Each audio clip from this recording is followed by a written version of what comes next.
Very good morning to all of you dear student. जैसे कि अब आपका पेपर हुआ बायोलॉजी का फुल पेपर, गॉट इट। तो जब भी चाहे आपका फुल पेपर हो, वैट हो, मैट हो, या फर्स्ट हाफ हो, या फुल सिलेबस पेपर हो, या मॉक टेस्ट हो, गॉट इट। चाहे वो बोर्ड टाइप हो, चाहे वो कॉम्पिटिटिव टाइप हो, विदाउट इवैल्यूएशन, विदाउट असेसमेंट हमें दूसरे पेपर पे स्विच नहीं करना चाहिए। आई मीन कि माना हमारा वैट हुआ या मैट हुआ या फुल पेपर हुआ, अब उस पेपर में हमने क्या गलतियां की, गॉट इट, क्या मिस्टेक की हमने, वो मिस्टेक से हमने सीखना है। बट मिस्टेक से तब सीखोगे जब आप पेपर को इवैल्यूएट करोगे। जब आपने जो पेपर दिया उसको इवैल्यूएट ही नहीं करोगे, उसको असेस ही नहीं करोगे, डिटर्मिन नहीं करोगे, अपनी गलतियों को एनालाइज ही नहीं करोगे, तो आप नेक्स्ट टेस्ट पे जब बैठोगे आप रेपिटेशन में वही गलती करोगे। मेरी बात समझ रहे हैं? तो इससे कोई फ़ायदा नहीं होता, क्योंकि स्टार्टिंग से हमेशा आपको बोला जाता है कि बच्चा paper evaluation is very important.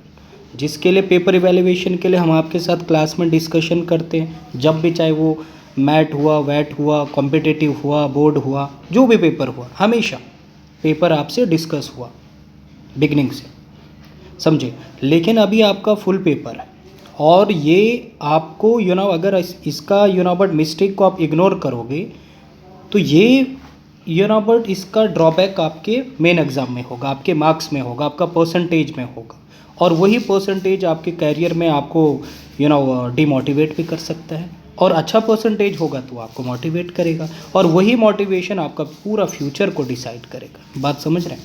इसलिए जैसा आपका पेपर हुआ तो इस पेपर का ये वीडियो बना रहे हैं और आपको बता रहे हैं कि आपने क्या गलतियां की, और आपको अगर लिखना है तो कितना लिखना चाहिए और क्या लिखना चाहिए। तो इसलिए हमेशा आपको मैंने पहली बात बताई है कि पेपर में सबसे पहली बात होती है क्वेश्चन को समझना। क्वेश्चन अगर आपको समझ नहीं आया है तो आप मिस्टेक करोगे। आपको क्वेश्चन को समझना इम्पॉर्टेंट है। मेरी बात समझ रहे हैं ना? क्वेश्चन को समझना इंपॉर्टेंट है, देन आंसर करना। आपको समझ आ गया तो आपने आंसर लिखा तो आपने बिल्कुल करेक्ट लिखा, लेकिन आपको क्वेश्चन का ही समझ नहीं है तो आप गलती करोगे। समझे मेरी बात? इसलिए देखो, जैसे अब हमारे पास बायोलॉजी में अब आपके पास ऑलरेडी पैटर्न, जो न्यू पैटर्न है वो सबको पता है। Section A, section B, section C and section D. Section A में there will be the 5 question होंगे, मल्टीपल टाइप क्वेश्चन होंगे, ऑब्जेक्टिव टाइप क्वेश्चन होंगे। एक क्वेश्चन का सभी बच्चों को पता है 1 मार्क्स है, got weightage. Then section B में आपके पास 5 क्वेश्चन होंगे, बट 2 मार्क्स ईच होंगे। देन सेक्शन सी में they will be the 5 question होंगे, 3 मार्क्स ईच होंगे। देन सेक्शन डी में एक आपके पास क्वेश्चन होगा जो लॉन्ग टाइप क्वेश्चन होगा, 5 मार्क्स का होगा, गॉट इट। अब जैसे सामने है क्वेश्चन नंबर 1 आपको दिया है multiple. F2 generation in a Mendelian cross showed that both phenotypic and genotypic ratio same as 1:1। कि F2 रेशियो में आपको ये बताया कि जिसमें फिनोटाइप भी और जीनोटाइप रेशियो दोनों सेम है। तो ये बच्चा, हम ऐसे क्वेश्चन तो समझ आ गया, अब आंसर वही करेगा जिसने पढ़ाई की है, जिसने पढ़ा है, जिसके पास इसका डाटा है। अब डाटा कब बनता है? जब आप प्रिपरेशन करते हैं। अगर आपने प्रिपरेशन नहीं किया होगा तो यहाँ क्वेश्चन तो समझ आ गया लेकिन आंसर नहीं निकलेगा। समझे? याद रखना। इसलिए आपके पास कंटेंट होना ज़रूरी है, डाटा होना ज़रूरी है। तो आप सभी बच्चों को पता है कि 1:1 जो F2 जनरेशन में फिनोटिपिक और जीनोटिपिक रेशो आता है वो इनकम्प्लीट डोमिनेंस में, मोनो हाइब्रिड क्रॉस का इनकम्प्लीट डोमिनेंस में आता है, जिसमें हम क्या लेते हैं, कैपिटल आर रेड है, एक रेड फ्लावर है, इसको हम क्रॉस करते हैं एक वाइट फ्लावर के साथ। तो देखिए आपके पास F1 तो आ गया कैपिटल आर स्मॉल आर, जिसको हमने बोला पिंक। क्यों? ये इनकम्प्लीट डोमिनेंस है, ना पेरेंट रेड डोमिनेंट रहेगा ना वाइट डोमिनेंट होगा, यहाँ इनकम्प्लीट डोमिनेंस ही है। समझे? एज अ रिजल्ट रेड को जब हमने वाइट के साथ क्रॉस किया तो हमें मिला पिंक। जैसे आपका वाइट पेंट होता है, वाइट पेंट में आप रेड डाई यूज़ करो तो पिंक पेंट मिल जाएगा आपको। Got it. अब जब इसका F1 ये है, this one is F1, F1 का जब F2 निकालोगे तो निकालिए F2 का गैमेट्स बनाओ। कैपिटल R अलग हो गया, स्मॉल r अलग हो गया, एक पेरेंट, दूसरा पेरेंट का भी same, you have a capital R तो R जो होगा कि बट मोर होमोजाइगस फॉर्म में, तो this one will be the red, then capital R small r, then capital R small r, then small r। अब capital R one क्या है, red, then capital R small r क्या है, ये सामने है, दैट विल बी द 2 आपको मिले पिंक, देन 1 आपको मिला वाइट। तो अब फिनोटिपिक क्या है, फिनोटिपिक मतलब फिजिकल अपीयरेंस क्या मिला, एक रेड मिला, 2 पिंक मिला और एक वाइट मिला। और जीनोटिपिक मतलब इनका जेनेटिक कॉन्स्टिट्यूशन देखिए कि कैपिटल R वाले कितने हैं, तो एक ही दिख रहा है, कैपिटल R स्मॉल r कितने, 2 हैं, स्मॉल r स्मॉल कितना, 1 है। तो ये आपके आंसर है। Got it. लेकिन ये चीज़ का डाटा आपके पास होना चाहिए क्योंकि ऑब्जेक्टिव है, इसमें 1 मिनट भी नहीं लगना चाहिए, 1 मिनट का क्वेश्चन नहीं है ये, इसमें आपका 30 सेकंड के अंदर आपका आंसर आना चाहिए। ये याद रखना, time management is very important. Paper इसलिए जितना भी आपका मॉक टेस्ट होता है इनको इवेल्युएट नहीं करोगे तो आपको प्रॉब्लम होगी। इवेल्युएशन इंपॉर्टेंट बिकॉज जो पेपर इवेल्युएशन होता है it provide the formative evaluation during learning process and it will assess the outcome of your learning. Got it? And it also help us, yeah, you can see it also help the student to but motivate and to make the learning more effective. So इसलिए paper analysis important, इसलिए आप paper analysis के बिना दूसरे paper पे switch नहीं करना, इसलिए पेपर एनालाइज करना, वो गलतियों को फाइंड आउट करिए, देन उनको सॉल्व करिए, देन नेक्स्ट पेपर आपका जो होगा वो बेस्ट होगा क्योंकि वो गलतियाँ आपकी रिपीट नहीं होगी। Got it. अब देखो नेक्स्ट क्वेश्चन जैसे आपके पास दिया गया है, there is a name a green alga that is used in the production of single cell protein, समझे, SCP।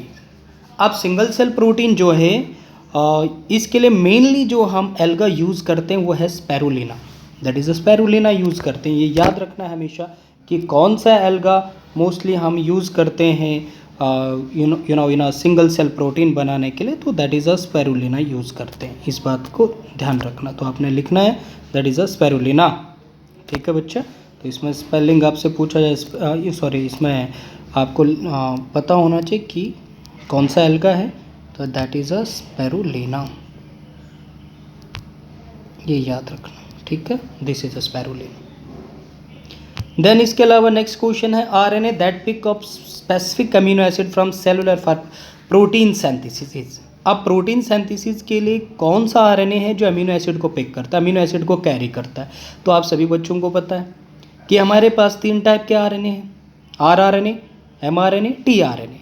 mRNA का काम है जिसके पास कोडान होते हैं वो प्रोटीन सिंथेसिस करेगा, गॉट इट, जो राइबोसोम के स्मॉलर सब यूनिट के साथ जुड़ता है। और tRNA जिसने कैरी करना है अमीनो एसिड, और वही अमीनो एसिड को कैरी करेगा और साथ में उसके पास एंटीकोडान होगा, एंटीकोडान के थ्रू कोडान को रिकॉग्नाइज करेगा और उस टाइप का अमीनो एसिड को राइबोसोम के ऊपर जोड़ते जाएगा। और प्रोटीन सिंथेसिस कहाँ होता है, राइबोसोम में।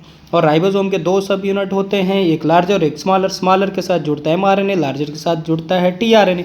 तो यहाँ क्वेश्चन बोला है कि कौन अमीनो एसिड को पिक करता है, तो उसका नाम ही है जिसका नाम ही है tRNA, ट्रांसफर RNA, तो tRNA कैरी करता है, got it. Then next question है रिमूवल ऑफ एंथर और stamens from floral bud to prevent the self pollination, मतलब जिसको हम बोल सकते हैं आर्टिफिशियल हाइब्रिडाइजेशन। माना आपके पास एक प्लांट है वो बाइसेक्सुअल है, उसमें मेल भी है फीमेल भी है, दोनों सेक्स ऑर्गन प्रेजेंट है, बट आप चाहते हैं कि उसको आप इम्प्रूव करना चाहते हैं उस प्लांट को, उसमें there will be the may be the disease resistant power नहीं है या उसमें हाई यील्ड नहीं है, तो आप चाहते हैं कि उसको हाई यील्ड बनाना। तो आप क्या करोगे कि जैसे बट एंथर मैच्योर होने वाला होता है तो बिफोर द मैच्योरिटी आप उस एंथर को रिमूव कर देते हैं, गॉट इट, और उस फ्लावर को बट कवर कर देते एक बैग से, जिसको आप बोलते हैं बैगिंग, गॉट इट, कवर कर देते। एंड अगेन जब फिर बट आप जो एक बेस्ट क्वालिटी का पोलन ग्रेन होगा उसको जो आपने खुद चूज़ किया होगा तो उसको आप लेकर आएंगे और फर्दर रीबैक करके उस फ्लावर के ऊपर सेपरेट कर देंगे। एज अ रिजल्ट जो आपको मिलेगा और एक बेस्ट क्वालिटी का आगे प्लांट मिलेगा, क्योंकि आपने आर्टिफिशियल हाइब्रिड है। तो क्वेश्चन यहाँ ये पूछा है कि एक वर्ड में अपना आंसर देना है कि वो प्रोसेस जिसमें आप एंथर या स्टेमिन को फ्लोरल बर्ड से रिमूव कर देते हैं और सेल्फ पॉलिनेशन को रोकते हैं, तो ऐसे प्रोसेस को क्या बोलते हैं? तो ऐसे प्रोसेस का नाम है एमैस्कुलेशन, जो आप सबको पता है। देन नेक्स्ट है arrangement of nuclei in normal dicot embryo sac. तो एक एम्ब्रियो सैक के अंदर अगर आप अरेंजमेंट देखोगे तो आप सभी बच्चों को पता है कि देयर विल बी द क्या अरेंजमेंट होता है, या तो जिस अरेंजमेंट में आपको इस तरीके का मिलता है। तो अब खुद आंसर आपके सामने, यहाँ पर आपको चलाजल एंड में 3 सेल दिख रहे हैं जिनको एंटीपोडल बोलते हैं, गॉट इट, जिनको हम क्या बोलते हैं? एंटीपोडल। 3 सेल है, लेकिन आपसे यहाँ पूछा है न्यूक्लियाई, कितने न्यूक्लियाई हैं? तो एक टिपिकल जो एम्ब्रियो सैक है उसके अंदर अगर न्यूक्लियाई देखेंगे तो ये जो मैं आपको मार्क कर रहा हूँ ये न्यूक्लियाई, तो आप काउंट करो 3 न्यूक्लियाई ऊपर हैं, 2 न्यूक्लियाई बीच में और 3 न्यूक्लियाई माइक्रोपाइलर एंड में। तो 3 + 2 + 3 आपके सामने, 3 + 2 + 3 you have a total 8 nuclei. अगर सेल पूछा होता तो 7 सेल्ड है। क्यों? क्योंकि इन बिटवीन जो आपको दिख रहे हैं 2 न्यूक्लियाई है, लेकिन दोनों का वाल क्या है? सेम है, मतलब एक सेल के अंदर 2 न्यूक्लियाई, तो सेल एक कम होता है इन एम्ब्रियो सैक, मतलब सेल 7 होते और न्यूक्लियाई 8 होते। तो आप सामने दिख रहे हैं एंटीपोडल 3 सेल हैं तो 3 न्यूक्लियाई, सेंटर में एक ही सेल होता है जिसको सेंट्रल सेल बोलते हैं, लेकिन न्यूक्लियाई 2 हैं, और माइक्रोपाइलर एंड में 3 सेल है, 2 सिनर्जिड हैं और एक एग सेल है। तो न्यूक्लियाई आप खुद काउंट करिए, तो यू हैव अ 3 + 2 + 3 का अरेंजमेंट आपको मिल रहा है, गॉट इट, 3 + 2 + 3। तो इसी तरीके से हमने अब नेक्स्ट सेक्शन बी की बात करी। अब देखो बच्चों, सेक्शन बी में आपसे पूछा गया है, सेक्शन बी का ध्यान रखना, यहाँ पे आपको अब राइट ऑन करना, आपने लिखना है। अब आप सभी बच्चों को पता होना चाहिए कि सेक्शन बी 2 मार्क्स का क्वेश्चन है, तो आपको कितना लिखना चाहिए? तो मोर देन 20 वर्ड तो यहाँ पे लिखना ही लिखना। फिर दूसरी बात यह है कि क्वेश्चन पूछा क्या है, अकॉर्डिंग टू क्वेश्चन लिखना। जैसे आपके पास क्वेश्चन है कि जो CFC है, chlorofluorocarbon, that are widely used as refrigerant, जो हम अपने रेफ्रिजरेटर में यूज़ करते हैं या ACs हैं उन सब में यूज़ करते हैं कूलिंग इफेक्ट के लिए। तो इन्होंने पूछा है कि हम CFC को तो वाइडली यूज करते हैं रेफ्रिजरेंट में, then why it is suggested to reduce their emission as far as possible. जितने भी बड़े बड़े वर्ल्ड में समिट होते हैं इन्वायरमेंटल में, पैल्यूटेंट रिडक्शन के लिए, पैल्यूटेंट को रिड्यूस करने के लिए वर्ल्ड समिट होता है, हर जगह ये बात की जाती है कि भाई CFC को कम से कम बट किया जाए, इसको रिड्यूस किया जाए। फिर एक हिसाब से बोल रहे हैं कि मोस्टली हम रेफ्रिजरेंट में इसको यूज़ कर रहे हैं, और एक हिसाब से बोल रहे हैं कि इसको कम करो। तो यही है क्यों, ऐसा क्यों इसको रिड्यूस करने की बात करते हैं। तो आपने सिंपल आंसर देना, ज़्यादा यहाँ नहीं लिखना, सिर्फ इतना लिखना है कि क्यों सजेस्ट करते हैं इसका बट इसका एमिशन कम हो, जितना पॉसिबल हो उतना कम हो। क्योंकि आप सभी बच्चों को पता है कि CFC एक थर्ड कंपाउंड इंपॉर्टेंट सबस्टेंस है जो बट ग्रीन हाउस इफेक्ट को कॉज करता है, समझे?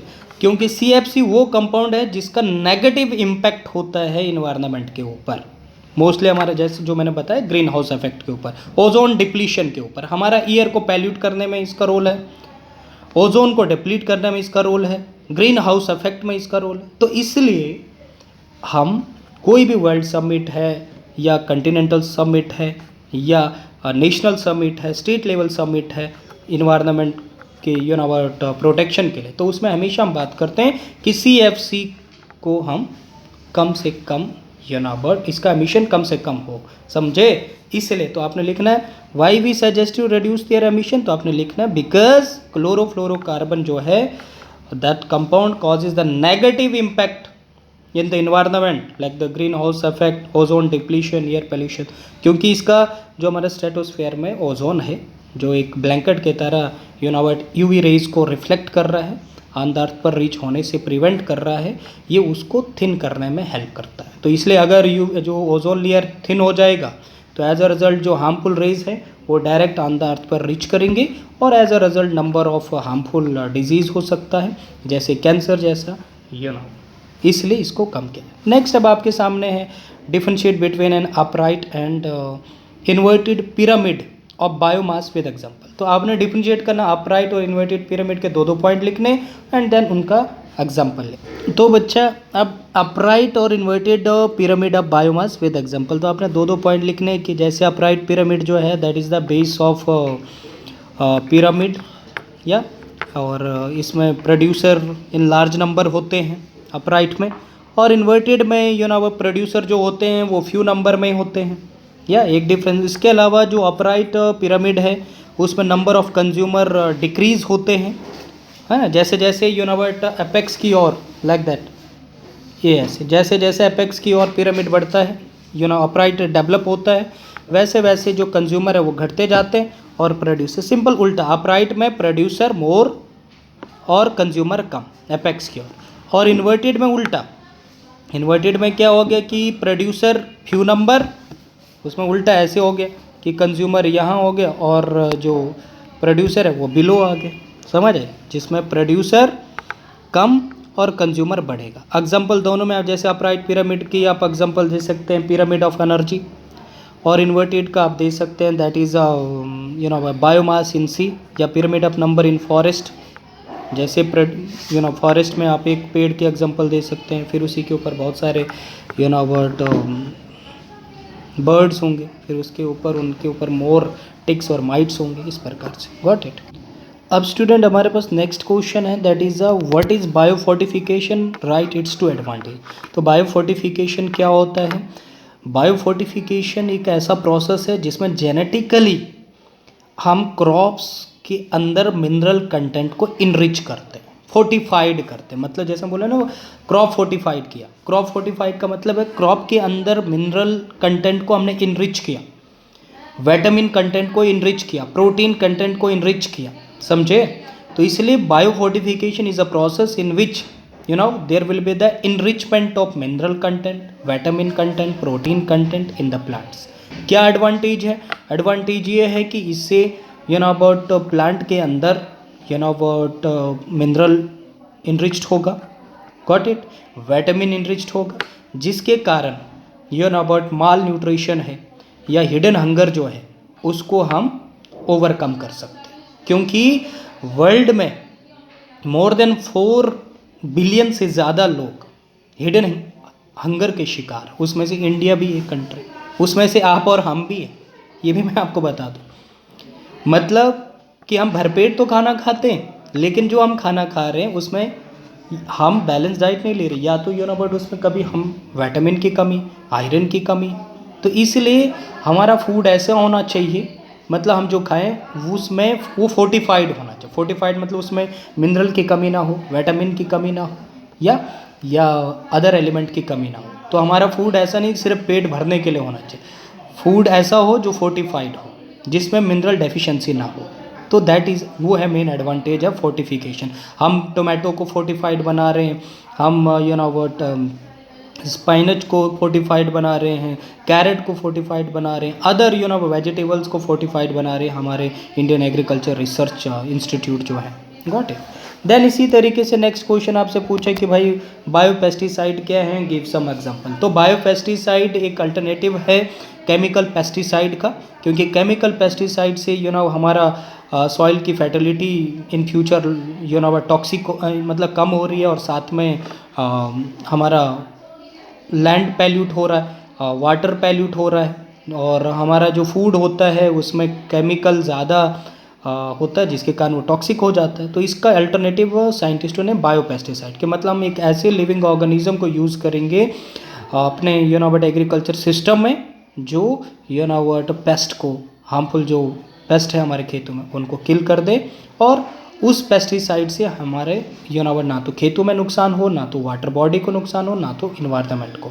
तो जैसे हमारे पास बीटी कॉटन है, जो आप सभी बच्चों को पता है कि बीटी कॉटन एक बायोपेस्टिसाइड है, जिसमें हम एक बैक्टीरिया से उसके बैसिलस थ्यूरिनजेंसिस जो बैक्टीरिया उससे प्रोटॉक्सिन को एक्सट्रैक्ट करते हैं, और उसके सैचे बना करके या तो प्लांट के बॉडी में वैसे जीन को इंट्रोड्यूस करते हैं, ताकि जो कॉटन बॉलवर्म है या आर्मी वाम है वो अगर हमारे खेतों में जो इन्फेक्शन मतलब खेतों में जब वो हार्म करना स्टार्ट होते हैं, एज अ रिजल्ट वो प्लांट्स के साथ प्लांट को जब इनटेक करते हैं, प्लांट का कोई पार्ट, उसमें बट प्रोटॉक्सिन होता है जो उनके गट में जा करके एल्कलाइन कंडीशन में एक्टिवेट हो करके टॉक्सिन बन जाता है और एज अ रिजल्ट उनको किल कर देता है। तो इसलिए एग्जाम्पल में आप बीटी कॉटन लिख सकते हैं। Then you have there is a application of tissue culture. तो टिश्यू कल्चर का सबसे पहला एप्लीकेशन है कि डिजीज़ फ्री प्लांट बनाना, हाई यील्ड वाला प्लांट बनाना, सोमैटिक हाइब्रिडाइजेशन आ गया, माइक्रो प्रोपोगेशन आ गया, या ये सब आप, या प्रोडक्शन ऑफ सेकेंडरी मेटाबोलाइट्स आ गया, ये लिख सकते हैं। देन नेक्स्ट क्वेश्चन है और में जैसे आपसे पूछा है कि व्हाट इज़ बायोगैस। तो बायोगैस का दूसरा नाम ही गोबर गैस है। तो आप सिंपली कह सकते हैं कि biogas produce from the cow dung, या you can say produce from the गोबर, जिसको हम काउ डंग बोलो या गोबर, इसलिए इसको गोबर गैस भी कहते हैं। तो इसलिए काउ डंग से इसको हम प्रोड्यूस करते हैं, जिसका हम बट एनारोबिक कंडीशन में जो उसमें काउडंग के अंदर, अब क्वेश्चन ये है कि काउडंग से क्यों गोबर गैस डेवलप होता है, क्योंकि उसमें मेथेनोजीनियम बैक्टीरिया होते हैं और उन्हीं एनारोबिक कंडीशन में वही बट गैस प्रोड्यूस करते हैं, समझे। And discuss its production in a गोबर गैस प्लांट। तो कैसे गोबर गैस प्लांट हम डेवलप करते हैं, तो आप सिंपल आपने लिखना है कि गोबर गैस जो है that is produce through anaerobic digestion, जिसके लिए हम एक अबाउट 10 फीट का एक अबाउट टैंक डेवलप करते हैं अंडरग्राउंड, या और उसके अंदर अबाउट गोबर का स्लज बना करके पुट करते हैं और साथ में अदर जो भी अबाउट ऑर्गेनिक वेस्ट है उसमें डालते हैं। एज अ रिजल्ट जो गोबर का स्लज बनाया है उसमें मेथेनोजिनम बैक्टीरिया है, वो फर्दर एनारोबिक कंडीशन में ऑर्गेनिक कंटेंट को डिकम्पोज करता है और एज अ रिजल्ट उसी के डिकम्पोजिशन से गैस प्रोड्यूस होती है, जिसको हम गोबर गैस बोलते हैं। देन आ गया क्वेश्चन की लीडिंग स्ट्रैंड और लैगिंग स्ट्रैंड में क्या डिफरेंस है। तो आप सभी बच्चों को पता, अगर आपने पढ़ा है कि in case of replication fork में कि एक बनता है लीडिंग स्ट्रैंड और एक बनता है लैगिंग स्ट्रैंड। लीडिंग स्ट्रैंड जो होता है जिसको हम बोलते हैं कंटिन्यूस स्ट्रैंड, ये 5 to 3 हमेशा, चाहे रेप्लिकेशन हो, ट्रांसक्रिप्शन हो, ट्रांसलेशन, हमेशा 5 to 3 डायरेक्शन में ही होता है, ये याद रखना। लीडिंग स्ट्रैंड भी 5 to 3 में बनता है और लैगिंग भी बनता है। 5 और लीडिंग जो होता है उसको आपने बोलना it is also called as the continuous. Lagging जो होता है उसको हम डिसकंटिन्यूस बोलते हैं। दूसरा आपने बोलना बोथ जो स्ट्रैंड होते हैं इनका जो डायरेक्शन होता है बनने का वो 5 to 3 होता है, लेकिन जो लीडिंग बनता है वो टर्मिनल एंड से सेंटर की ओर बनता है, और जो लैगिंग बन रहा है देखो ये सेंटर से टर्मिनल एंड की ओर बन। और लैगिंग में आपने लीडिंग में आपने बताना है कि इसमें कोई भी फ्रैगमेंट नहीं बनता है, लेकिन लैगिंग में देखो इसमें फ्रैगमेंट बनता है, और इन्हीं फ्रैगमेंट को आप ओकाज़ाकी फ्रैगमेंट्स बोलते हैं। तो ये आपने 3 पॉइंट लिखने हैं इसमें, गॉट इट। और ये डायग्राम हो सके इसको बनाओगे तो और बेस्ट होगा। देन नेक्स्ट क्वेश्चन है write 4 major factor regulating the size of population. अब कौन से ऐसे मेन 4 फैक्टर हैं जो पॉपुलेशन साइज को रेगुलेट करते हैं। सबसे पहला है फर्टिलिटी रेट। अब इसको आपने डिस्कस करना है कि फर्टिलिटी रेट क्या है। अब फर्टिलिटी रेट ज़्यादा होगा तो पॉपुलेशन और बढ़ेगा, अब कम भी नहीं होना चाहिए तब पॉपुलेशन घट, तो वो मतलब एक कंट्रोलेबल होना चाहिए। Mortality rate, got it.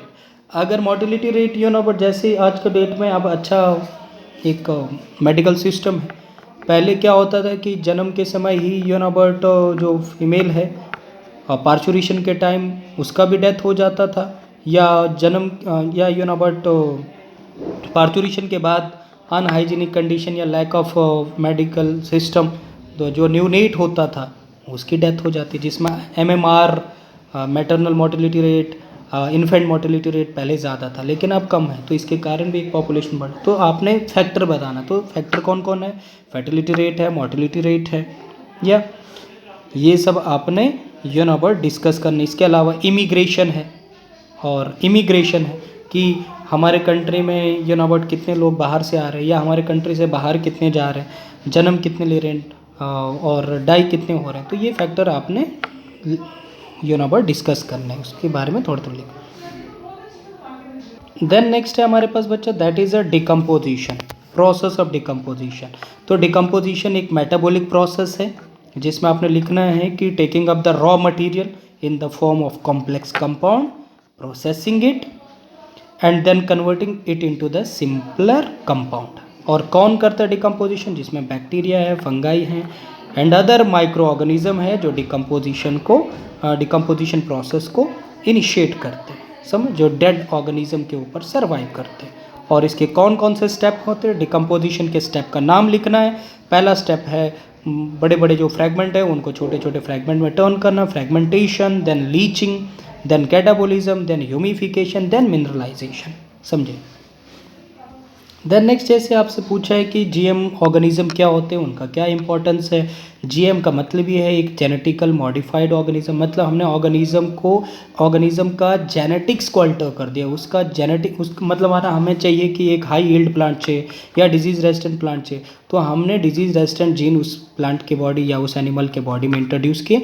As a result उसका जेनेटिक्स में हमने मॉडिफिकेशन की, एज अ रिजल्ट वो हाई यील्ड बन गया या डिजीज रेजिस्टेंट बन गया, तो ऐसे ऑर्गेनिज्म को हम जेनेटिकल मॉडिफाइड बोलते। तो genetical modified organism that contain DNA has been altered, उसका जेनेटिक मटेरियल में हमने चेंजेस लाए यूजिंग द आरडीएनए टेक्नोलॉजी, समझे, जिसमें आरडीएनए टेक्नोलॉजी हमने यूज़ की। इंपॉर्टेंस क्या है? तो इंपॉर्टेंस ये है कि हम एक अबाउट जीएम ऑर्गेनिज्म मतलब कि हम एक ऑर्गेनिज्म को इसलिए जेनेटिकली उसका मॉडिफिकेशन कर रहे हैं ताकि हमारे जो रिक्वायरमेंट है, जैसे अबाउट डिजीज़ रेजिस्टेंट बनाना, हाई यील्ड बनाना, इन्वायरमेंटल फ्लक्चुएशन रेजिस्टेंट बनाना या डिजीज़ फ्री करना, ये सब। Then you have a genetic code और इसके कैरेक्टरिस्टिक। अब स्टूडेंट जेनेटिक जो कोड है इसकी डेफिनेशन क्या? तो सिंपली यू कैन से कि genetic code mean that is the sequence of nucleotide in DNA and RNA that determine the amino acid sequence of protein, got it, that is a genetic code. अब इसका character क्या क्या है? तो ये triplet codon है, triplet nature है, ये यूनिवर्सल है, कॉमा लेस है, इसमें डिजेनरेसी मिलेगी, नॉन ओवरलैपिंग होगी, कॉमा लेस होगा, स्टॉप कोडान मिलेंगे, स्टार्ट कोडान, ये सब लिखना। देन नेक्स्ट आपके और में बोला है कि detailed about the chromosomal theory of inheritance. तो क्रोमोजोमल थ्योरी ऑफ इनहेरिटेंस है क्या? जिसको बोवेरी और सटर्न ने दिया था, गॉट इट, जिन्होंने बताया था कि genes are found at the specific location on the chromosome and the behaviour of the chromosome is parallel to the behaviour of genes, ठीक है, जिसके बारे में अबाउट सटर्न और बोवेरी में। तो इसमें आपने प्रॉपर तरीके से उसके बारे में लिखना है कि जब अबाउट सेल डिवीजन होता है तो किस प्रकार से अबाउट जो एक प्रोफेज स्टेज में जो क्रोमैटिन होता है वो अबाउट क्रोमोजोम बनने लगता है, फिर देन वो मेटाफेज पे लाई करता है, देन वो किस प्रकार से सप्लिट होता है और किस प्रकार से आगे जेनेटिक मटेरियल एक गैमेट्स के में एंटर करता है। तो ये सब आपने क्रोमोजोमल थ्योरी ऑफ इनहेरिटेंस में इसके बारे में करेक्टर बताना है। देन 5 मार्क्स क्वेश्चन जो आपको दिया है कि what do you mean by gene expression, और एक्सप्लेन करना लैक ओपिरॉन। तो जीन एक्सप्रेशन एक ऐसा प्रोसेस है जिसमें आपने बोलना है in which the information encoded in a gene is turned into a function, मतलब जिसमें जो जीन का जो इन्फॉर्मेशन जीन के फॉर्म में है वही इन्फॉर्मेशन एक फंक्शन के फॉर्म में आगे प्रेजेंट होना, that is a gene expression. जैसे आपसे बताया है लैक ओपिरॉन, तो लैक क्या है? Lac is a about lactose, समझ है, लैक एक लैक्टोज है, एक इंड्यूसर है। तो इंड्यूसर का अगर प्रेजेंस है तो आपको पता लैक्टोज ओपिरॉन का आपने डायग्राम बनाना था, अगर लैक्टोज का प्रेजेंस है तो आपको सभी बच्चों को पता है एज अ रिजल्ट ट्रांसक्रिप्शन भी होगा, ट्रांसलेशन भी होगा। क्यों? क्योंकि जब इंड्यूसर प्रेजेंट है तो ये रिप्रेसर को इनएक्टिवेट कर देता है, एज अ रिजल्ट जो ट्रांसक्रिप्शन है वो ब्लॉक नहीं होती, जब ट्रांसक्रिप्शन ब्लॉक नहीं होगी तो ट्रांसलेशन भी ब्लॉक नहीं होगी। एज अ रिजल्ट जो जीन होते हैं ZYA वो अपना फंक्शन प्रॉपर तरीके से परफॉर्म करते हैं, एज अ रिजल्ट वो एंजाइम बनाते हैं, एज अ रिजल्ट उन एंजाइम से आगे जो सबस्ट्रेट है वो उनके साथ जुड़ करके उनसे प्रोडक्ट बनाते हैं। तो जीन एक्सप्रेशन एक ऐसा प्रोसेस है in which the information encoded in a gene that get turned into a function, और लैक ओपिरॉन को एक्सप्लेन कर। देन आपके पास discuss the various type of interaction between the member of different species. तो आप सभी बच्चे जानते हैं कि ऑर्गेनिज्म अपने आप को सर्वाइव करने के लिए डिफरेंट डिफरेंट टाइप के इंटरेक्शंस होते हैं, चाहे वो नेगेटिव भी होते हैं और पॉजिटिव भी होते हैं। जैसे अबाउट कमेंसलिज्म के फॉर्म में, जिसमें एक को बेनिफिट है एक अनअफेक्टेड है, एमेंसलिज्म जिसमें एक को नुकसान है और एक अनअफेक्टेड है। इसी तरीके प्रिडेशन है, कंपटीशन है और पैरासिटिज्म है, जिसमें एक को बेनिफिट है दूसरे को बट नुकसान है। देयर इज़ अ म्यूचुअलिज्म है जिसमें दोनों को बेनिफिट है, दोनों एक दूसरे से बेनिफिट है। समझ आए? तो इस प्रकार से ये सब but you have a type of interaction और इनको आपने डिस्कस करना है, लिखना है और इनका एग्जाम्पल। तो इस प्रकार से आपने पेपर को सही तरीके से एनालाइज करना और लिखना है। Got it? Thank you.